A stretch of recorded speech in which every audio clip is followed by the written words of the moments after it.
बिस्मिल्लाहिर्रहमानिर्रहीम। अस्सलाम वालेकुम। प्यारे दोस्तों, मोदी का लद्दाख में फौजियों से मिलने का अस्पताल का अहम दौरा फराड निकला। पूरी भारत में अब मोदी को तनकीद का निशाना बनाया जा रहा है। तो दूसरी तरफ मोदी सरकार ने चाइना को धमकियां भी दी, लेकिन चाइना का नाम भी ना लिया और अपने जवानों का हौसला मुसलसल बढ़ाते रहे और कहते रहे कि हमने चीन के खिलाफ कार्रवाई करनी है और हिसाब किताब बराबर करना है। जबकि चीन ने भारत के तमाम तर इलाकों पर कब्जा भी कर लिया है और भारत की तरफ से अभी तक कोई जवाब नहीं दिया गया। लेकिन अब मोदी सरकार का अस्पताल का बहुत ही अहम दौरा फराड निकला। याद रहे कि मोदी सरकार ने लद्दाख के अंदर अपने फौजियों से मुलाकात की और उनको ब्रीफिंग दी और साथ ही साथ फिर अस्पताल का दौरा भी किया, जिसकी वीडियो और तस्वीर मीडिया पर वायरल हो चुकी हैं। नरेंद्र मोदी सरकार ने जिस अस्पताल का दौरा किया वो असल में अस्पताल है ही नहीं, यानी कि वो आर्मी का ही एक कन्वर्शन रूम है जिसे अस्पताल में मुंतकिल कर दिया गया। तस्वीरों में देखा जा सकता है कि अस्पताल के अंदर यानी कि इंडियन आर्मी का जो कन्वर्शन रूम है उसको अस्पताल की शक्ल दी गई है और उसके अंदर तमाम तर जो मरीज हैं वो पेड एक्टर हैं, यानी कि उनको पैसे देकर ये तमाम तर एक्टिंग करवाई गई है। प्यारे दोस्तों, याद रहे कि जब भी आप अस्पताल का दौरा करते हैं और मरीजों से मिलते हैं तो कोई ना कोई एक मरीज आपको जख्मी हालत में मिलता है, या फिर किसी को ट्रिप लगी होती है, या फिर किसी की हालत बहुत ही ज़्यादा ख़राब होती है। मोदी सरकार जिस अस्पताल में गए, जो कि इंडिया का ही एक कन्वर्शन रूम है, उसमें तमाम तर मरीज बिल्कुल ठीक हालत में बैठे हैं और मोदी सरकार से बातें कर रहे हैं। उनमें से कुछ उनके ही भारतीय आर्मी के एहलकार हैं जिनको सिर्फ मास्क पहनाकर बेड पर बिठा दिया गया, और उनमें से कुछ ऐसे लोग हैं जिनको पैसे देकर ये एक्टिंग करवाई गई। इस तमाम तर सूरत हाल में भारतीय मीडिया को तमाम तर चीज़ों का इल्म है, लेकिन भारतीय मीडिया ने एक मर्तबा भी मोदी सरकार के खिलाफ आवाज़ नहीं उठाई, क्योंकि भारतीय मीडिया कभी भी मोदी खिलाफ नहीं जाएगा। साथ ही साथ हम आपको ये भी बताते चलें कि अजय देवगन का चाइना के खिलाफ बड़ा ऐलान, फिल्म बनाने और बदला लेने का भी ऐलान कर दिया। बॉलीवुड स्टार अजय देवगन का कहना है कि हम चीन के खिलाफ फिल्म बनाकर उनसे बदला लेंगे।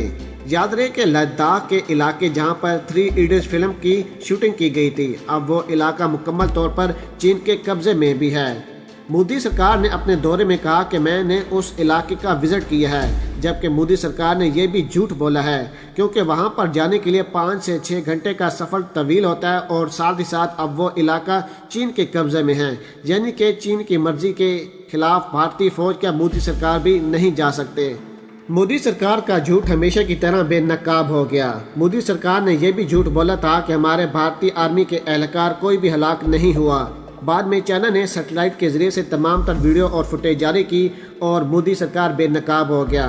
याद रहे कि अभी तक 300 से ज़्यादा भारतीय आर्मी के एहलकार हलाक हो चुके हैं और आने वाले दिनों में आप देखेंगे कि और ज़्यादा भारतीय फौजियों को मारा जाएगा, क्योंकि लाख समझाने के बावजूद भी मोदी सरकार अपनी फौज को पीछे नहीं हटा रहा और अब रूस के साथ 33 फाइटर जेट भी खरीदने के लिए जा रहा है, जबकि इंटरनेशनल अदारे के साथ साथ अमेरिका ने भी मोदी को मना किया है कि ये 33 तैयारे न तो पाकिस्तान की पाक आर्मी का मुकाबला कर पाएंगे और ना ही चाइनीज टेक्नोलॉजी को रिप्लाई कर पाएंगे। मजीद वीडियो को आगे बढ़ाने से पहले हमारी गुजारिश है कि जिन अहबाब ने अभी तक हमारे चैनल को सब्सक्राइब नहीं किया वो सबसे पहले हमारे चैनल को सब्सक्राइब कर दें और साथ में जुड़ी बेल आइकन को भी दबा दें, ताकि न्यूज़ से रिलेटेड जब भी हम कोई वीडियो अपलोड करें वो सबसे पहले आप अहबाब को मिल सके।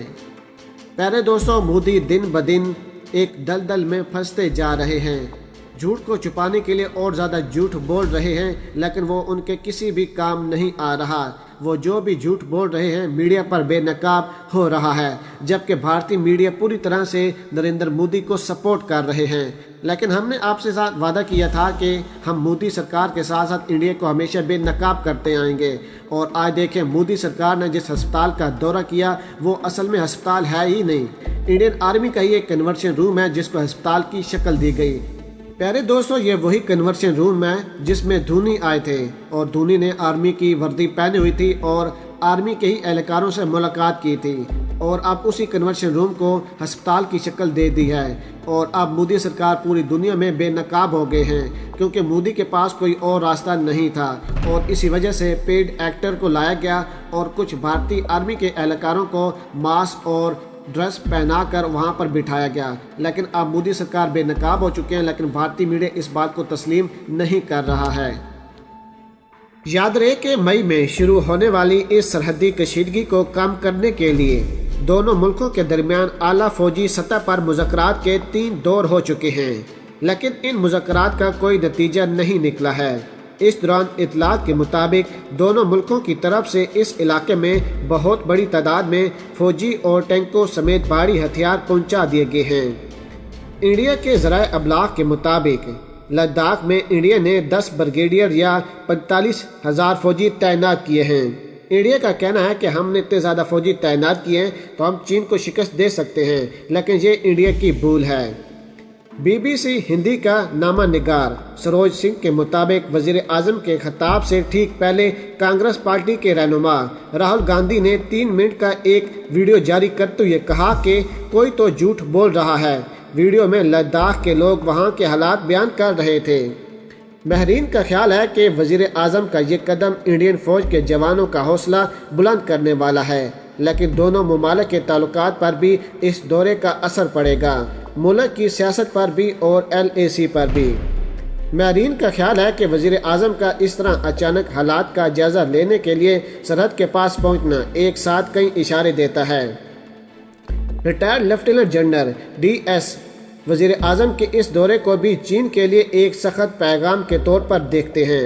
रिटायर्ड लेफ्टिनेंट जनरल DS सितंबर 2016 में शुमाली कमान के सरबराह थे, जब इंडिया ने पाकिस्तान के खिलाफ सर्जिकल स्ट्राइक का दावा किया था।